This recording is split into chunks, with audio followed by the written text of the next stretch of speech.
news updates in AFRICUNIA TV, reaching from our studio here in Lagos, Nigeria. My name is Deborah. Ezeh. Many thanks for joining me. Starting off from Guinea, where soldiers who seized power in a military coup Sunday announced the President Alpha Conde has not been harmed. A representative of the National Committee for Rally and Development, CNRD, said that Conde has access to healthcare and is in touch with his doctor.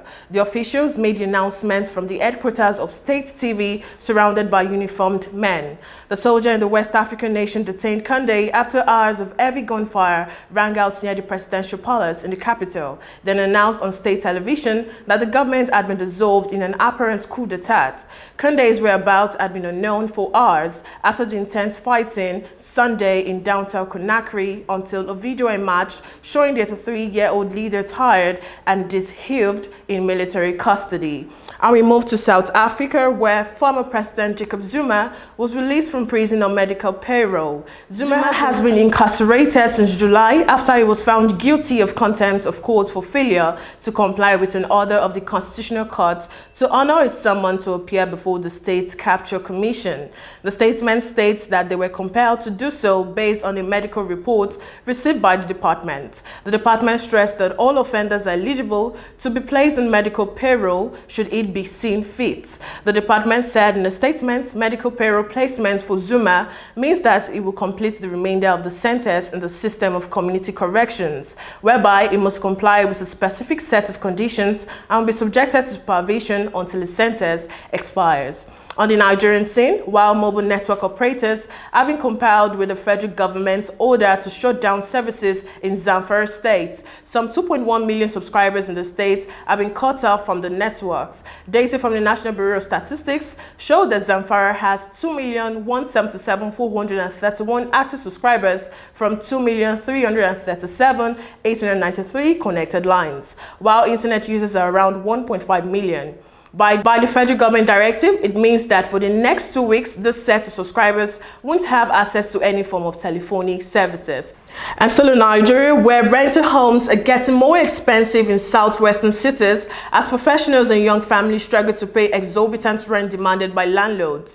The shortage in affordable homes has been driven for high demand, leaving those that need homes at the mercy of landlords. Many professionals struggle with high costs of living close to their offices, except high-income earners who could afford expensive rent in the city centers. While most families still earn the same salary before and after the peak of COVID-19 pandemic, the cost of living keeps skyrocketing. With the existing payment structure, which allows landlords to collect rent up to 12 months in advance or sometimes 2 years, the ability of prospective tenants to pay is hindered by inflationary trend, which impacts the cost of living.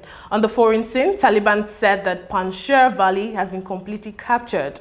It said that the last Afghanistan province resisting Taliban have acknowledged suffering major battlefield losses and called for a ceasefire.